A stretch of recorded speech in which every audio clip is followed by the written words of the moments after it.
월주대종차가 본격적으로 사회복지 사업에 뛰어든 출발점이자 거점인 나눔의 집에서도 스님을 추모하는 발걸음이 이어졌습니다. 특히 일본군의 만행을 알리고 피해 할머니들의 명예회복에 반평생을 함께했던 할머니들은 스님의 원적을 쉽사리 받아들이지 못했습니다. 이은하 기자입니다. 아이고 어째 돌아갔을까. 보고 싶고 같이 놀고 싶고 그렇지 뭐. 월주 스님이 어떻게 돌아갈까. 나눔의 집 초기부터 월주 스님과 함께한 세월이 지금도 선명하게 남아있는 강일출 할머니는 스님의 원적을 쉽게 받아들이지 못했습니다. 종단을 책임지는 강직한 수장이었지만 할머니들에게만은 늘 다정했던 월주 스님을 더 이상 볼 수 없게 됐다는 소식에 할머니는 지난 1년의 시간을 원망했습니다. 너무했어. 그 사람들이 잘못했어. 나는 안 그랬어. 나한테는 잘해줬거든. 많이 오곤 했지 뭐. 역사 문제를 많이 말하고. 그러니까 우리가 기억을 많이 하고 있는 거야.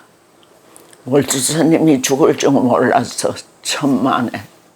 바쁜 시간을 쪼개 수시로 나눔의 집에 머물며 할머니들의 명예회복에 누구보다 열정적이었던 월주 스님이 갑자기 발걸음을 줄이고 건강까지 잃은 것이 지난해 MBC PD수첩 방송 이후라고 생각한 겁니다. 부산 이옥선 할머니도 월주 스님의 원적을 안타까워했습니다. 우리를 잘하고 그렇게 밥을 주는 게 돌아갔으니까 안 좋대요. 섭섭하세요. 본격적인 사회복지 활동의 출발점이자 거점으로 나눔의 집에 정성이 남달랐다는 월주 스님은 PD수첩 방송 이후에도 관공서에 동행하던 직원에게 자비심을 잃지 말고 할머니들의 평안에 더욱 신경 쓰길 당부했다고 합니다. 이런 사태로 인해서 어르신들의 마음에 평안을 잃어버리면 안 되니까 더 잘하시고 항상 불자로서 자비를 가슴에 안고 그렇게 하시라고 하셨던 그 말이 이렇게 마지막 유언이 될 줄은 정말 몰랐습니다. 어떤 원망 없이 모든 게 우리 탓이니까 그런 탓을 더 어떤 자비나 이런 걸로 승화시키라고 이렇게.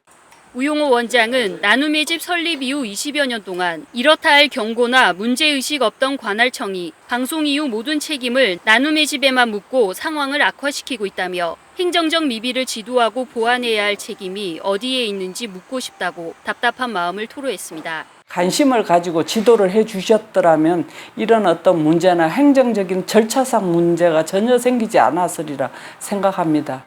월주 스님 원적 소식에 악의적인 방송과 행정당국의 무책임한 대응에 대한 네티즌들의 비판도 잇따랐습니다. 횡령과 학대 등 MBC PD수첩과 제보자들이 근거 없이 제기한 의혹에 경찰과 검찰 모두 혐의가 없다고 판결했지만 행정당국의 시간 끌기에 1년이 넘은 지금도 정상화는 요원한 상황이고 스님의 보살행도 바램 빛을 찾지 못하고 있습니다. 나눔의 집에 월주 스님의 그런 애민에 대한 사회복지학 철학이 있지 않느냐 이런 생각이 들고요.